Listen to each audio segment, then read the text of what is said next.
deixaria. Disseste que a vida me abalaria. Disseste que no mundo eu teria aflições. Mas eu sei, quando o mundo cai ao meu redor, Hebreus, no capítulo 11, nós leremos um versículo e nós vamos passear um pouquinho na história de uma mulher de grande fé. Hebreus, no capítulo 11, no versículo 6, diz assim: de fato, sem fé é impossível agradar a Deus, porque é necessário que aquele que se aproxima de Deus creia que Ele existe e que se torna o galardoador dos que o buscam. O texto está nos afirmando que sem fé é impossível você vir agradar o Senhor, porque é necessário duas coisas, se você quiser obter algo dele. A primeira coisa, que você creia que Ele é Deus.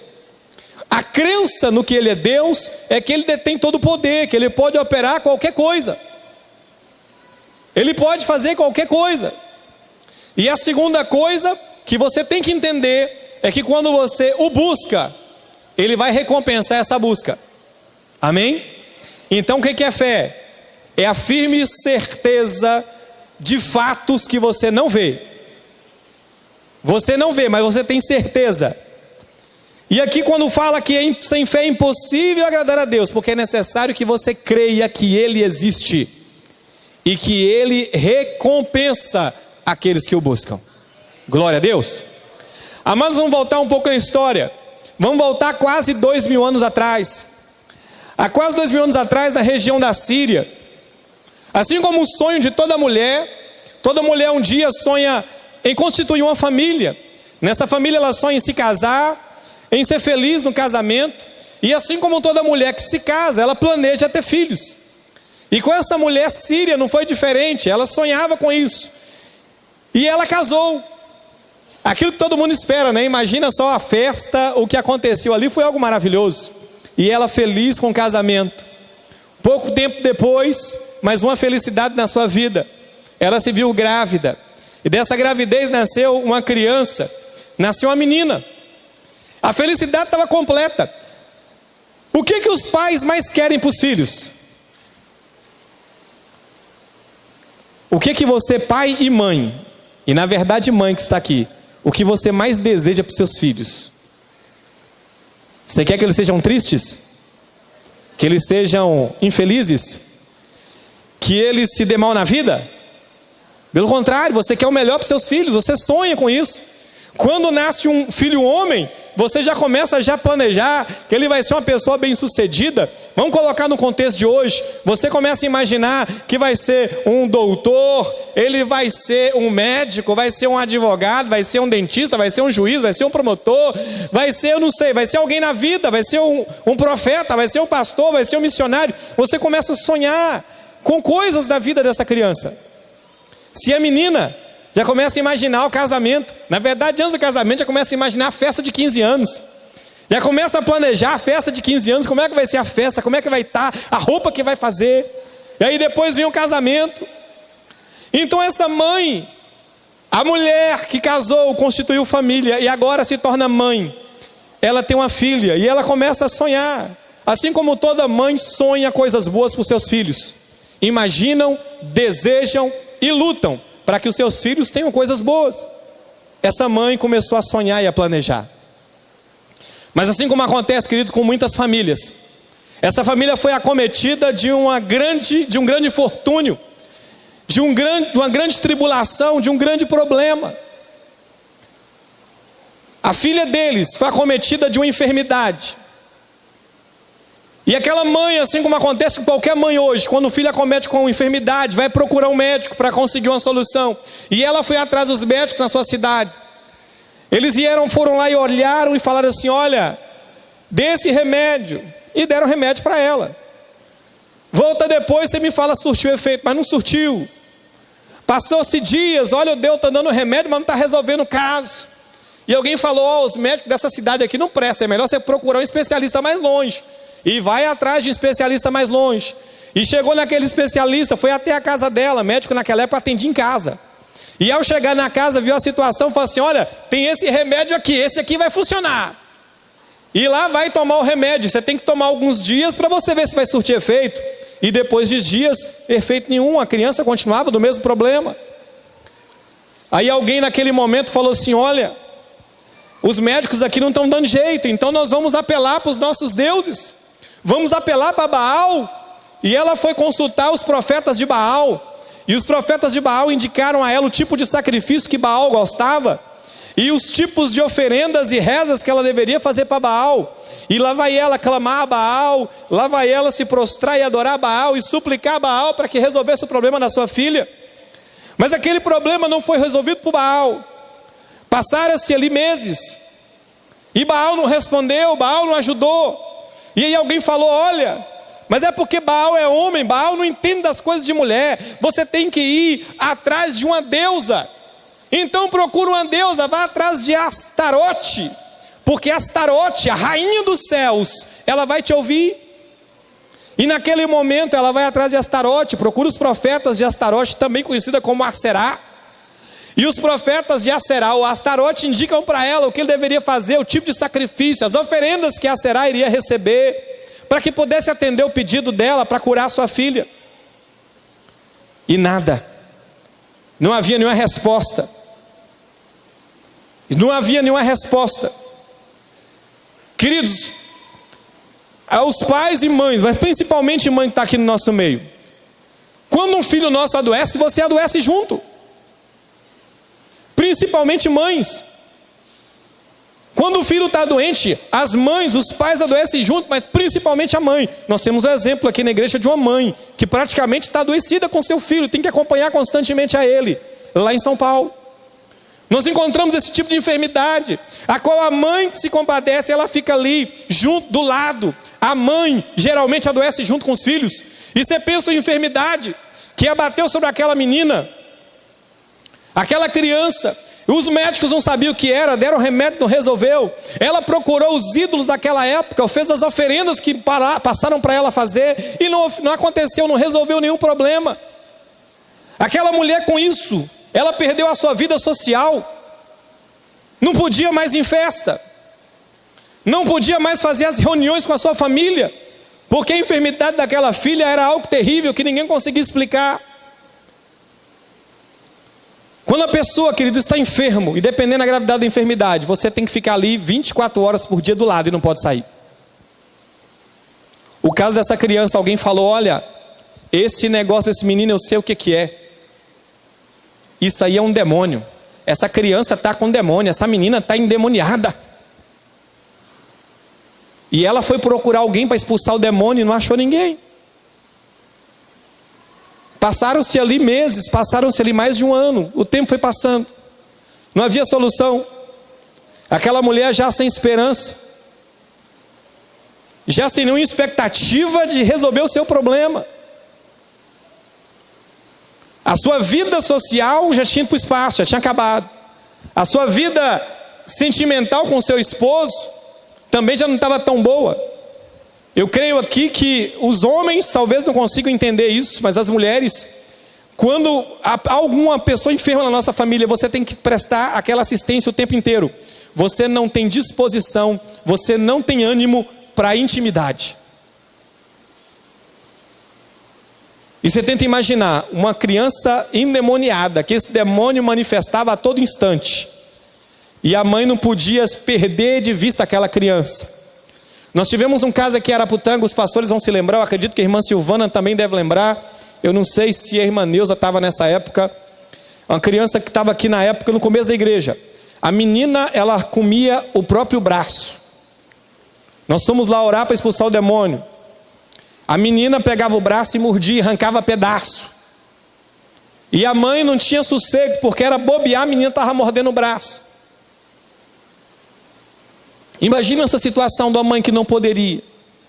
O sofrimento, dias após dia, meses após meses, mais de um ano, aquele sofrimento daquela enfermidade. Médico não resolveu.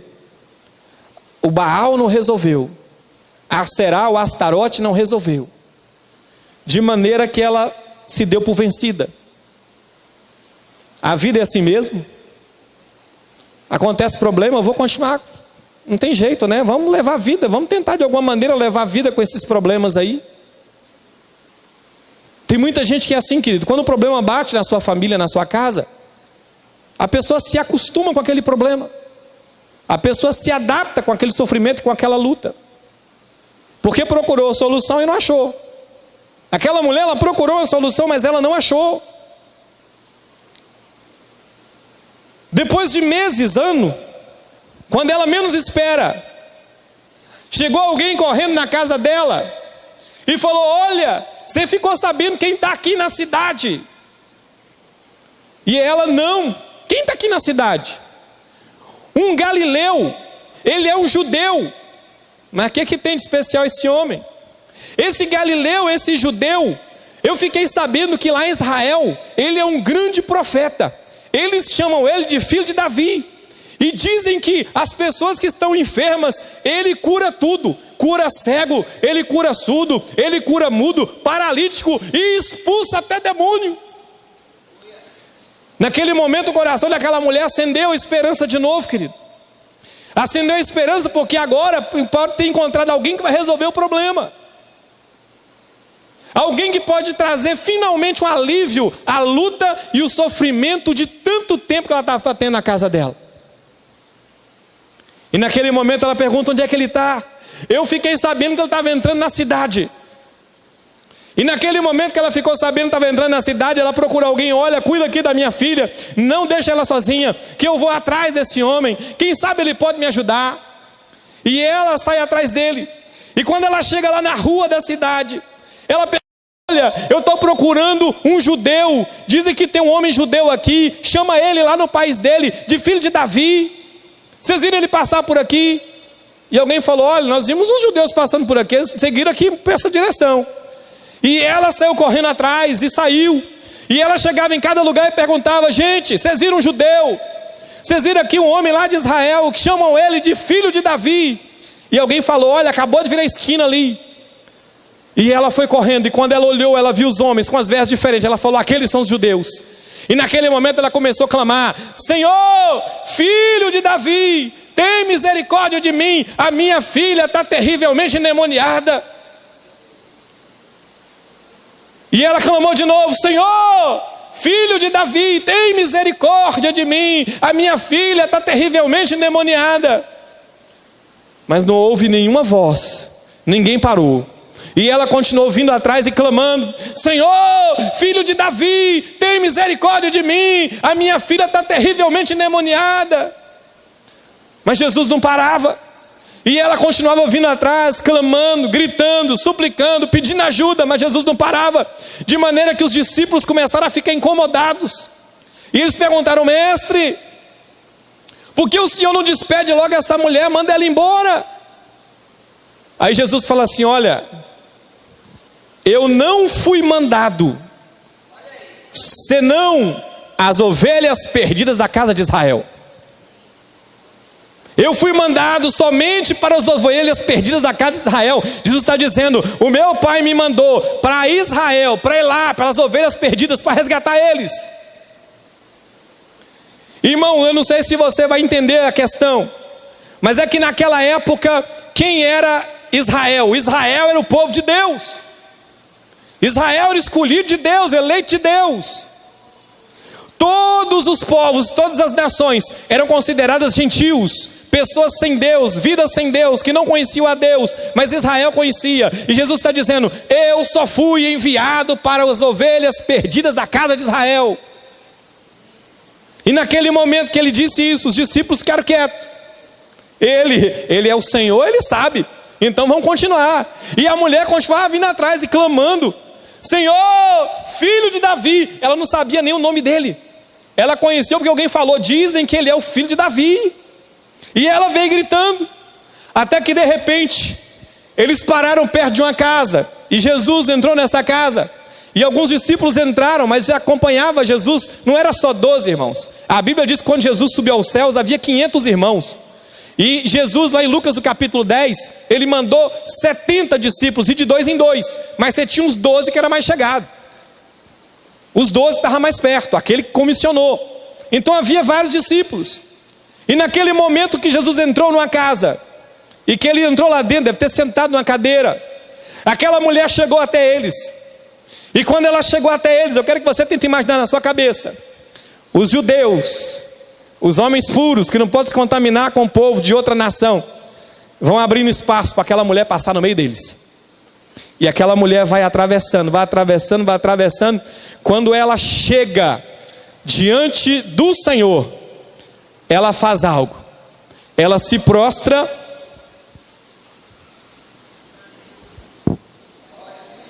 Ela se prostra aos pés dele. E quando ela se prostra aos pés dele, ela fala assim: Jesus, ela fala assim: Senhor, filho de Davi, tem misericórdia de mim, me socorre. A minha filha está terrivelmente endemoniada. Terrivelmente endemoniada. A Bíblia declara, querido, que essa atitude de você se ajoelhar aos pés, é uma atitude de adoração. Ajoelhar aos pés de alguém é uma atitude de adoração. Você não precisa nem colocar a palavra adoração. A atitude de ajoelhar aos pés de alguém ou algo é uma atitude de adoração. Se eu me ajoelhar diante dos pés de uma imagem, eu estou adorando essa imagem. Por mais que você possa colocar no teu coração que você não está adorando, mas a atitude de ajoelhar diante de algo, na Bíblia, é adorar. É só você ver esse texto. Esse texto está em Mateus, no capítulo 15. Lá em Mateus, no capítulo 15. Abre aí para você ver. Evangelho de Mateus, no capítulo 15.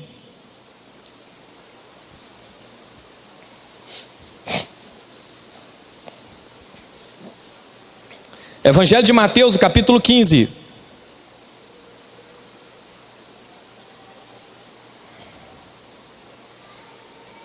Amém?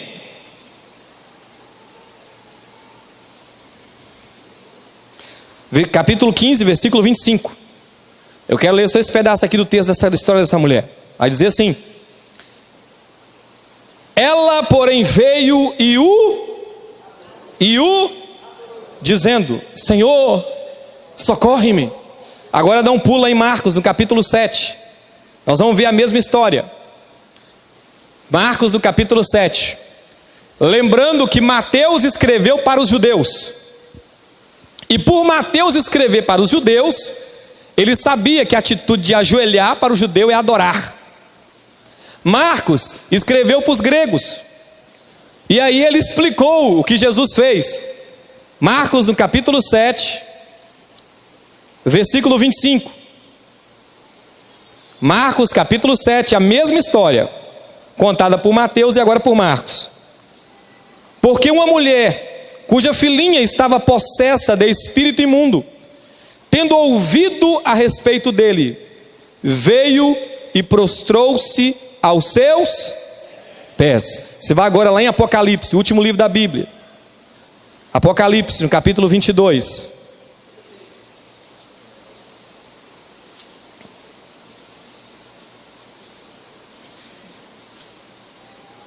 Apocalipse, no capítulo 22. Versículo 8. Amém?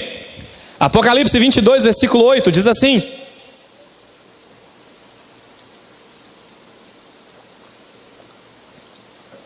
eu, João, quem ouviu e viu essas coisas, e quando as ouvi e vi, prostrei-me ou ajoelhei-me ante os pés do anjo que me mostrou essas coisas para adorá-lo. Então o anjo me disse: não faças isso, sou conservo teu, dos teus irmãos, os profetas, e dos que aguardam e dos que guardam as palavras desse livro. Adora a Deus. Aquela mulher, quando se jogou aos pés do Senhor em atitude de adoração, os discípulos não estranharam, porque eles sabiam que ele recebia adoração. Quando ela se prostrou diante dele, o adorando, querido, e ela está aos pés do Senhor, e a Bíblia diz que ela se prostrou aos pés, ela está com a cabeça baixa aos pés, e ela pediu: Senhor, socorre-me. Aí Jesus vira para ela e fala assim: olha, Marcos no capítulo 7. Primeiro, eu tenho que fartar de pães os filhos. Não é correto pegar a comida dos filhos e lançar para os cachorrinhos. Amém? Prestou atenção? Jesus falou assim: olha, primeiro eu tenho que fartar os filhos. Quem eram os filhos? Israel. Eu tenho que fartar, eles têm que estar fartos de pão. Eu tenho que operar os milagres em Israel. Eu tenho que primeiro atendê-los. Aí, se sobrar, a gente dá para os cachorrinhos. Irmãos, a palavra cachorrinho aqui não é um cachorro qualquer, mas é um cachorrinho de estimação. É um cachorrinho que você tem na sua casa, que você cuida bem dele, que você o alimenta, que você gosta, né? Tem pessoas aí que tem cachorro em casa que cuida tanto que tem até salão de beleza para cachorro. Então Jesus, quando chamou ela de cachorrinho, ou falou assim: ó, não posso pegar o pão e dar para os cachorrinhos, ele está dizendo: olha, tem um cachorrinho em casa que a gente cuida, mas primeiro eu tenho que saciar os filhos. O pão está na mesa, é para os filhos. O pão é para os filhos. Queridos, eu quero que você veja algo interessante. Quando Jesus falou assim: olha, primeiro eu tenho que saciar os filhos, aquela mulher entendeu: tem espaço para o meu milagre. Tem espaço para o meu milagre, porque depois que estiver de barriga cheia vai sobrar para mim. Ela pensou isso e ela percebeu isso. Depois que os filhos estiverem fartos de pão, vai sobrar para mim. O Senhor disse: olha, primeiro eu tenho que dar comida para os filhos, depois eu dou para os cachorrinhos. E ela falou: se ele vai dar depois para os cachorrinhos, então vai sobrar para mim. Às vezes, querido, o não de Deus pode ser hoje um não, mas lá na frente é um sim. Às vezes tem algo que você quer muito hoje, mas hoje Deus não vai te dar, porque você não tem condições de receber. Vai ser maldição para a tua vida, mas lá na frente vai ser bênção. E é isso que nós precisamos entender. Aquela mulher, quando ela recebeu a palavra do Senhor, olha, primeiro eu tenho que fartar os filhos. E ela pensou: se vai fartar os filhos, vai sobrar. Porque na casa das pessoas, hoje você tem ração que você compra, mas naquela época, depois que os filhos comiam, o que sobrava para o cachorro? Não era sobra? Então ela pensou: os filhos vão comer e vai sobrar para mim. Naquele momento ela falou assim: sim, Senhor, eu sei, mas os cachorrinhos comem também das migalhas que caem da mesa. Os cachorrinhos também comem das migalhas, Senhor, e eu quero só uma migalha. E naquele momento Jesus olhou para ela e falou: mulher, grande é a tua, pode ir para sua casa, a tua filha já está liberta. E a Bíblia menciona que ela foi para sua casa e chegando lá a mulher estava liberta. A sua filha estava totalmente liberta. Essa história está em Mateus no capítulo 15 e no capítulo 7 de Marcos. Queridos, existem algumas coisas que nós precisamos entender na nossa vida. Diante de grandes lutas, diante de grandes dificuldades. Hoje em dia, tem muitas mães, e vocês podem observar isso, muitas mães que diante da luta na sua família, preferem abandonar a casa, abandonar a família, abandonar tudo. Tem muitas mães que fazem isso. Irmãos, não é a maioria, muito pelo contrário, é a minoria, mas tem muita gente que faz isso. Na Bíblia nós temos exemplos de mulheres que foram grandes mães, mas nós temos exemplos de mulheres que foram desgraça como sendo mãe.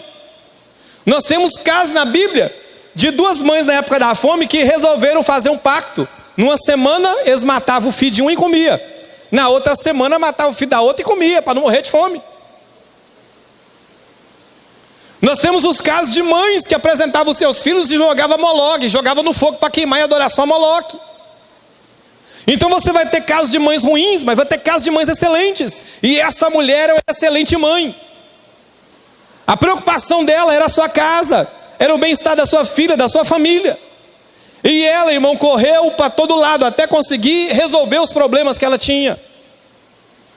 Quantas pessoas que na hora da luta, da dificuldade, faz igual a avestruz, enfia a cabeça no meio da terra e se dá por vencida.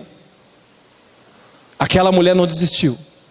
Quando parecia que era o fim, que não tinha mais jeito, que ela já estava meio acomodada com a situação, mas lutando pela sua família.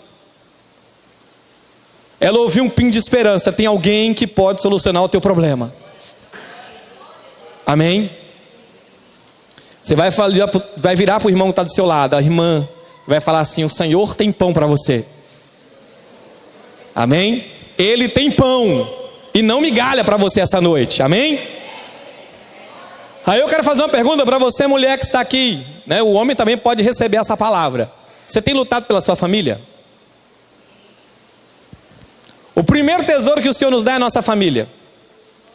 O Senhor fundou a primeira família, instituição. E Ele colocou uma responsabilidade nos casais, nos pais e na mãe, de manter unida essa família, de manter estruturada essa família. A Bíblia menciona lá em Provérbios, no capítulo 31, da mulher virtuosa. Mulher virtuosa, quem achará? Mas o capítulo 14, se não me engano, de Provérbios, fala a respeito da mulher tola que destrói a sua própria casa. Nós podemos encontrar mulheres virtuosas que edificam e reconstroem a sua casa, mesmo diante de lutas e dificuldades. E nós podemos encontrar mulheres tolas, que com as suas próprias mãos, ela destrói. Que nós vimos olhar o exemplo da mulher virtuosa. Nós poderíamos pegar aquela mulher Ciro-fenícia, ou a mulher da região de Cananéia, vamos colocar o nome dela de Cananéia, porque é a região de Caná. Nós podemos falar assim: olha, mulher cananeia, quem acharás? A sua filha nela está confiada. Porque ela confiava e ela tinha nas mãos dela uma grande responsabilidade, ela não lançou fora. Queridos, o que você tem feito pela sua casa e pela sua família? Na Bíblia nós vamos encontrar aqui os segredos de vitória daquela mulher. Como é que ela alcançou a vitória? A primeira é que no meio da adversidade ela nunca desistiu da sua família.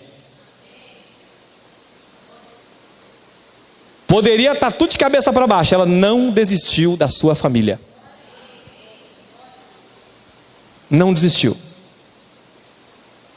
Ela poderia ter chutado o balde, abandonado tudo, mas ela não desistiu. Fala assim: essa não dou conta, já tentamos de tudo, não consigo resolver o problema da minha filha, então vou embora, vou fugir, vou tentar ser feliz em outro lugar. Mas ela não fez isso. Você pode até pensar, mas hoje em dia tem muitas pessoas que fazem isso. Na hora da luta preferem abandonar tudo, deixar o problema para trás e não resolver.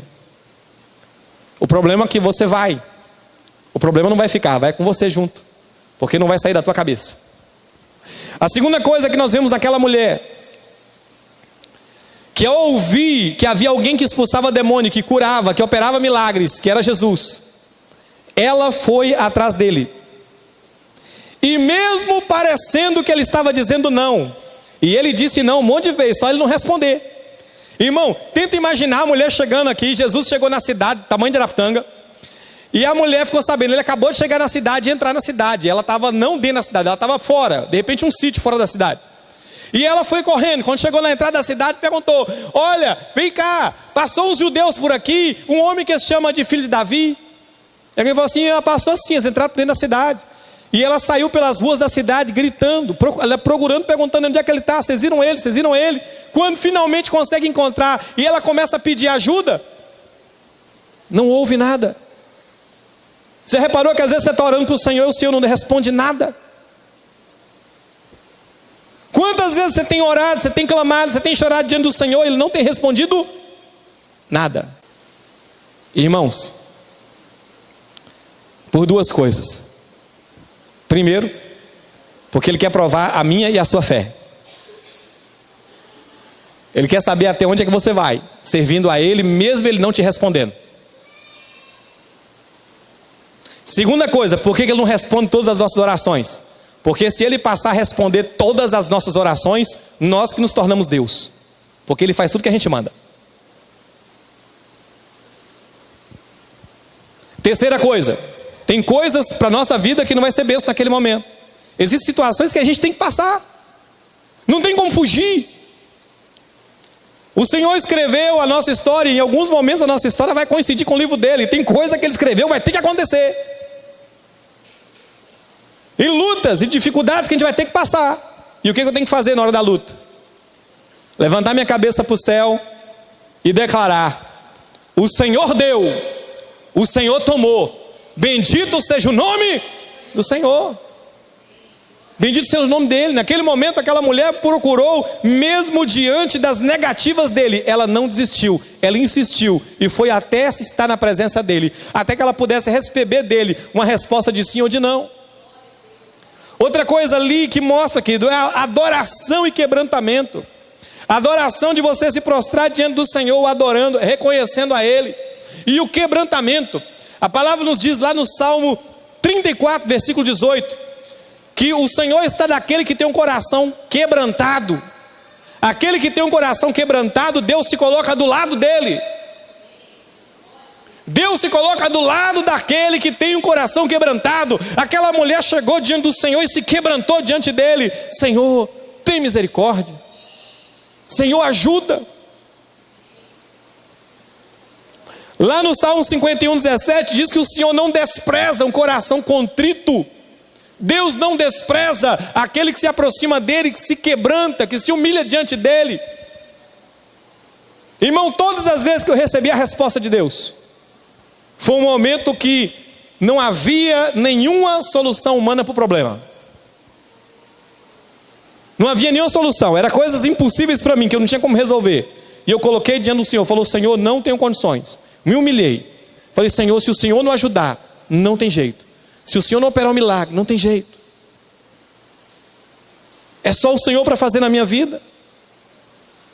E foi o que essa mulher fez, a adoração dela. Ela estava dizendo: Senhor, me socorre. Porque eu já procurei, o que ela estava querendo dizer, eu já procurei em tudo quanto é lugar e ninguém resolveu. E só o Senhor hoje é minha esperança. Um coração quebrantado, querido, atrai a presença do Senhor, ele se coloca do ladinho. Amém? Se você quiser marcar aí, é lá no Salmo 34, versículo 18. E o Salmo 51, versículo 17. E aí, a maior pérola que nós temos aqui.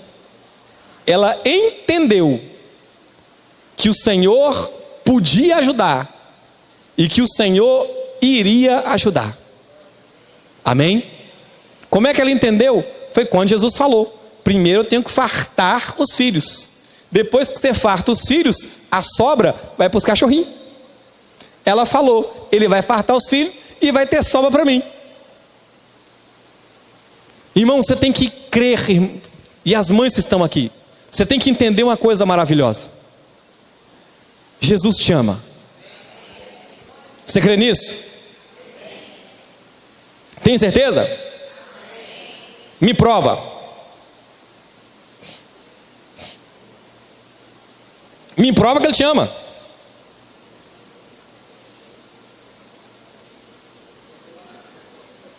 Como? Morreu na cruz por nós? Amém.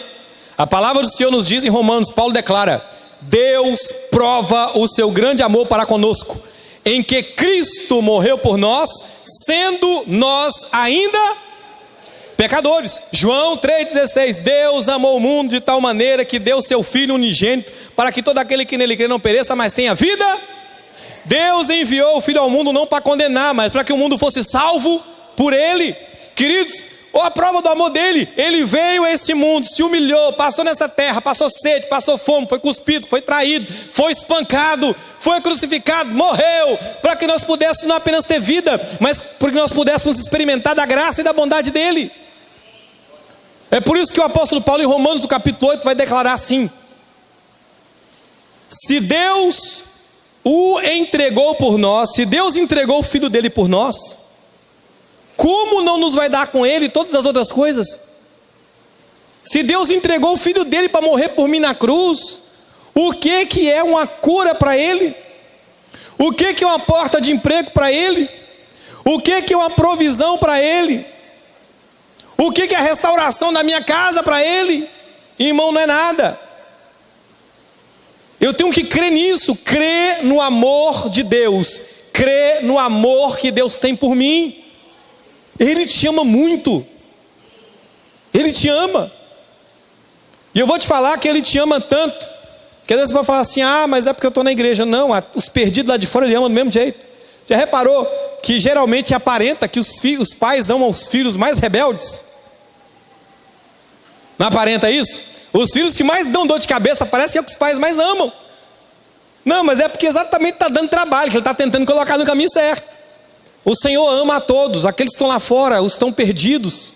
Ele ama os muçulmanos, Ele ama os judeus, os hinduístas, os shintoístas. Ele ama todos os homens dessa terra. A Bíblia declara que a vontade do Senhor é que todos os homens sejam. Essa é a vontade dEle. Mas Ele nos deu a escolha, escolher Ele ou não. O livre-arbítrio, você escolhe Ele ou não. Mas a vontade dEle é que todos sejam salvos. Aquela mulher, ela entendeu que o Senhor não apenas podia, mas que o Senhor iria ajudar. Amém? Tenha isso na tua mente. O Senhor não apenas pode, mas Ele quer ajudar você. Amém? Ele quer ajudar. Irmão, como é que você sabe disso? Irmão, Salmo 37. Vamos abrir lá rapidão? Estou acabando. Salmo 37.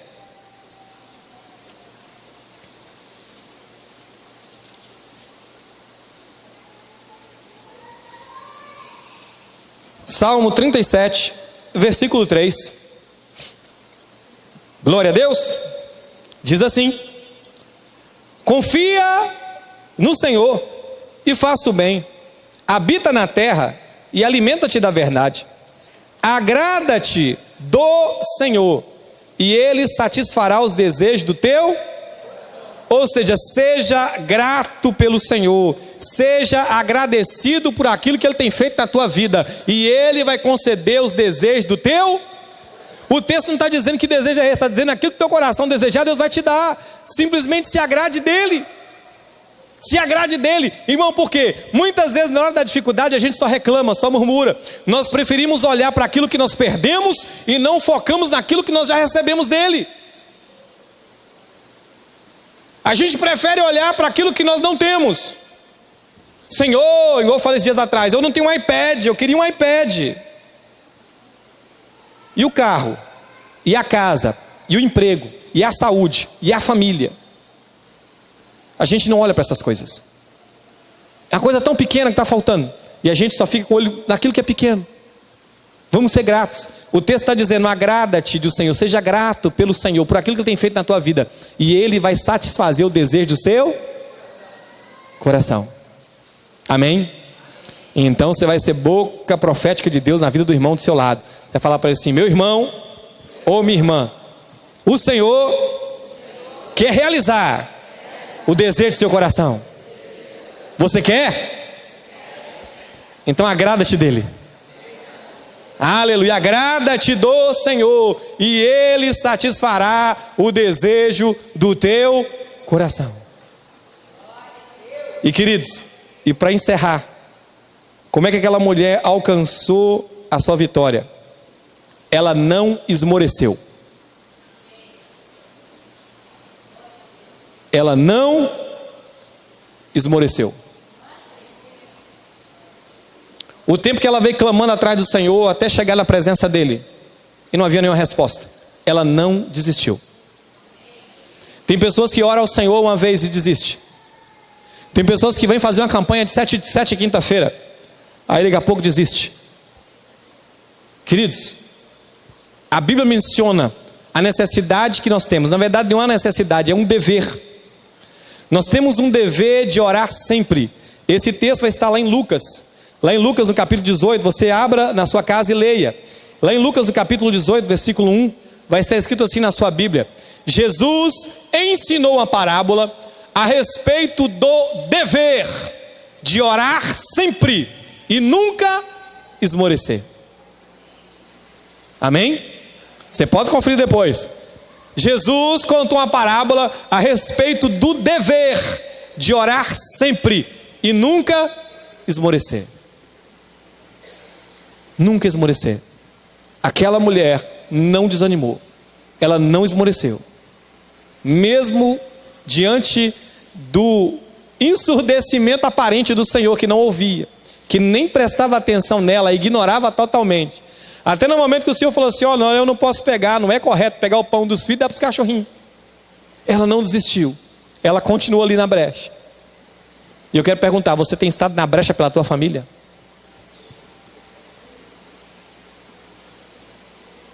Eu não sei se você tem algum filho que tem dado problema para você. Mas eu posso te dizer que o Senhor pode operar um milagre que você tanto precisa. Não sei se é uma enfermidade. Não sei se é envolvimento com más companhias, se é com drogas, alcoolismo, seja o que for. Até mesmo está longe dos caminhos do Senhor. Mas eu sei que o Senhor pode operar um milagre. A Bíblia diz: muito pode, por seus efeitos, a oração de um. Agora imagina se o justo é uma mãe.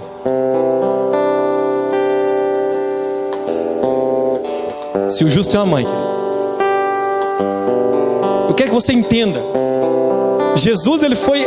Onde é que Jesus estava? Jesus estava nas terras de Tiro e Sidom. Ele não estava em Israel.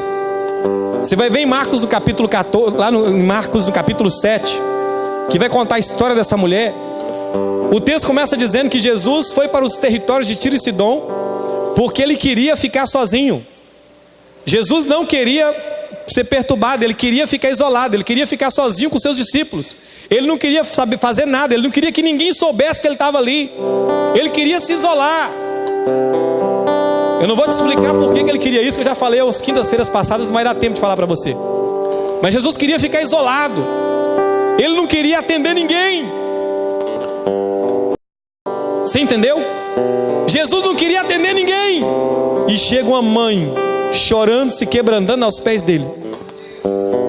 Isso moveu o coração dele, de maneira que ele reconheceu a tamanha fé que havia naquela mulher e falou: olha, pode ir para sua casa, já está tudo resolvido. Eu quero falar para as mães e pais que estão aqui: vocês têm um grande poder na vida de vocês, que é a oração. Você tem orado pela tua casa e pela tua família? Ou você tem feito igual muitas pessoas que são os crentes 6 horas, prefere vir aqui à igreja e pedir que os pastores orem pela sua família? Ah, irmão, não posso pedir oração? Pode, irmão. Pode, irmã. Mas você deve entrar na brecha. Sabe quando é que você deve procurar os pastores? É quando você mesmo não consegue.